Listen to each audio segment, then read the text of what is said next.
Assalamualaikum warahmatullahi wabarakatuh. Sahabat Corolla, salam satu Corolla sejuta saudara. Oke teman-teman semua, di kesempatan kali ini saya bakal bahas ini permasalahan PCV valve. Jadi fungsi dan cara kerjanya seperti apa bakal saya bahas ya secara detail satu persatu supaya teman-teman semua paham. Tapi seperti biasa, yang baru mampir di channel ini jangan lupa ya tinggalkan subscribe supaya channel ini semakin berkembang, dan tentu saya juga lebih bersemangat lagi dalam membahas permasalahan-permasalahan yang ada pada mobil kita nih, terutama Corolla Twin Cam ya.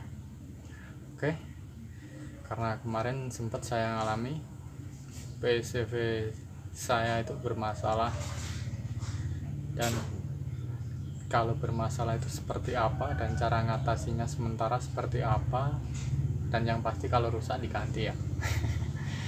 Kalau cuman kotor bisa dibersihin, disemprot pakai cleaner itu bisa.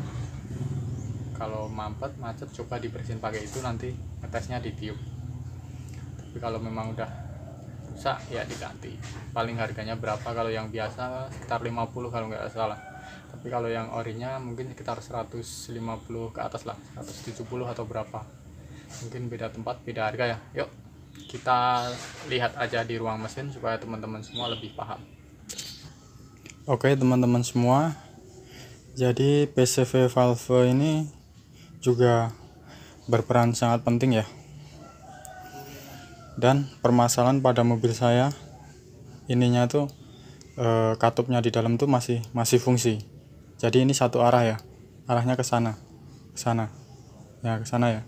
Jadi ketika ditiup dari sini mampet, tapi kalau ditiup dari sini di ujung jempol saya ini bisa seperti itu, satu arah ke intake manifold. Nah ini cara masangnya gimana teman-teman? Nah itu tinggal ditancapin aja gini ya, ceklek gitu. Nah punya saya ini rusaknya karetnya ini ya, karetnya ini udah keras banget, jadi ketika dipasang itu nggak bisa kenceng teman-teman, nggak bisa klek gitu. Nah itu juga berpengaruh teman-teman. Pengaruhnya apa? Nah, pengaruhnya ini pada mobil saya ya, mungkin beda mobil beda kasus, tapi kemungkinan besar tetap sama ciri-cirinya kalau ini rusak. Oke, ini punya saya ketika dipasang ini kan nggak bisa kencang nih, jadi ya saya pasang aja biar teman-teman lihat nih. Nah ini kendor ya, nah kayak gini kendor. Nah ini ketika karbunya diservis teman-teman, disetel udara, disetel itu tetap ada bluk-bluknya gitu teman-teman. Posisi stasioner, posisi mobil berhenti itu enak-enak aja, nggak ada masalah teman-teman. Tapi ketika di bejek gasnya itu ada det-detnya sedikit dan bensin terasa boros, keluar asap tebal juga warna hitam. Dan saya setel lagi karbunya, posisi berhenti nggak ada masalah, asap tebal udah hilang. Tapi tetap ketika di bejek gasnya nggak bisa langsung gitu posisi jalan ya, tapi kalau posisi berhenti nggak terlalu ngaruh ini posisi kendor kayak gini. Ini sesuai mobil saya ya. Jadi karena menurut saya teori itu memang penting, tapi nggak selalu sama dengan prakteknya teman-teman, kayak gitu. Oke, jadi ini fungsinya untuk apa? Fungsinya itu untuk sisa pembakaran atau uap bensin, atau ada yang nyebut hawa, biar masuk ke intake manifold dan masuk ke pembakaran lagi teman-teman, kayak gitu. Padahal ada dua nih, yang ini masuk ke filter ya, terus yang ini masuk ke intake manifold sana, jadi langsung ke ruang bakar. Oke, kalau ininya mampet teman-teman, apa yang bakal terjadi? Nah kalau ini mampet, nah ini kan harusnya bisa ke sana ya. Kalau ini mampet, nanti ada yang nyalurnya lewat sini ya, ada juga yang nggak mau, padahal ini bolong ya teman-teman ya, nggak jauh beda ya untuk hawa. Tapi kenyataan kalau yang ini mampet, nanti selnya bisa kalah teman-teman. Sel yang paling lemah nanti bisa jebol, seperti itu. Nah ini memang udah terjadi pada mobil saya teman-teman. Kemarin ini saya bampeti, karena saya pikir kan bisa lewat sini ya buat hawa, tapi saya bampeti ini cuman buat sementara ya, tidak dianjurkan untuk dibampeti terus menerus. Oke, karena ini juga berperan sangat penting untuk kestabilan mobil, atau buat stasioner biar lebih nyaman, buat tarikan juga nyaman. Ini juga berpengaruh teman-teman, karena di dalam sini, katupnya sini, ini bukanya juga nggak langsung buka biak gitu, nggak teman-teman. Jadi ada ukurannya, ketika stasioner itu bukanya seberapa, ketika dibejek gasnya seberapa, dan ketika tanjakan posisi kerja mesin tuh berat tuh bukanya berapa gitu. Ini juga nggak langsung buka biak kayak gitu teman-teman.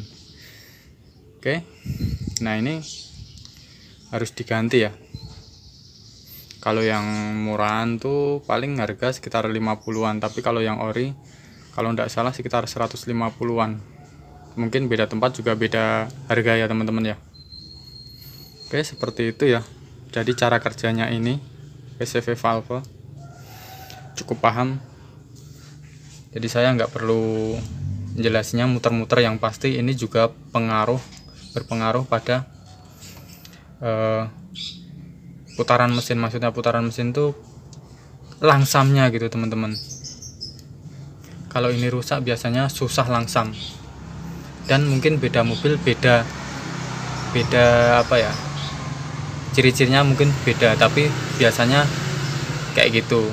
Stasioner mungkin ada yang halus, atau dari stasioner bisa gandul-gandul gitu, kayak merebet, pincang. Nah ini juga bisa pengaruh seperti itu. Dan ada juga yang posisi RPM-nya nggak stabil, kadang stabil di 700, kadang down nyampe 400, kadang tinggi di 1000. Ini juga bisa mempengaruhi seperti itu. Dan ini juga pengaruh, misal ini bocor ya, jadi dari sini ditiup, dari sini itu harusnya mampet, tapi kalau udah bocor terbuka terus itu biasanya mesin juga agak kasar. Jadi ini juga berperan penting. Kalau rusak menurut saya diganti, jangan terus dibampeti, karena sebagian ada yang dibampeti, nanti selnya bisa bocor nih. Punya saya kemarin memang udah ada yang bocor ya sebelah sini, dan kemarin karena posisi di perjalanan ketika mau pulang saya bampeti sementara ya, tuh kelihatan rembesnya jadi makin banter kayak gitu teman-teman. Dan ini nanti juga langsung saya ganti ya. Cara masangnya seperti apa cukup gampang ya, ini ya, tinggal pasang aja gini, klek gitu. Kalau karetnya ini masih bagus, nanti nancepnya bisa kenceng teman-teman. Cuman ini punya saya kan memang udah keras, jadi kalau dipasang udah nggak kenceng kayak gitu. Oke teman-teman semua, jadi cukup paham ya permasalahan PCV valve atau tanda-tanda kerusakan PCV valve. Jadi ketika servis berkala hati-hati ya, karena ada yang plastik dan gampang patah ininya, karena memang bentuknya kecil. Kalau ini sih aluminium ya, bukan plastik. Ada juga yang berbahan plastik. Karena letaknya di sini, kalau kita posisi servis lepas karbu bisa aja kesenggol. Tapi kalau punya saya itu memang rusaknya karena udah lama ya, udah usia mungkin, jadinya keras kayak gitu. Jadi perlu juga kita cek ya ketika servis, kok karbunya disetel-setel tetap aja kayak gitu, ketika dibejek gasnya masih ada berbetnya. Ternyata ini teman-teman, saya kemarin juga nggak ngeh kalau ini saya setel berulang-ulang nih karbu, nyampe nggak ada keluar asap hitamnya. ternyata kemarin ini kesenggol. Ternyata ini gitu, nggak sengaja kemarin saya ini senggol gerak. Ini ternyata gitu. Karena ini memang jarang ya rusak ya, tapi enggak terus tidak bisa rusak, enggak, bisa aja rusak tapi memang jarang. Oke, jadi fungsi dan cara kerja PCV valve cukup paham ya teman-teman ya. Semoga bermanfaat. Kalau ada teman-teman yang berpengalaman lain tentang kerusakan ini, boleh berbagi di kolom komentar. Yang pasti di sini kita satu Corolla sejuta saudara. Terima kasih.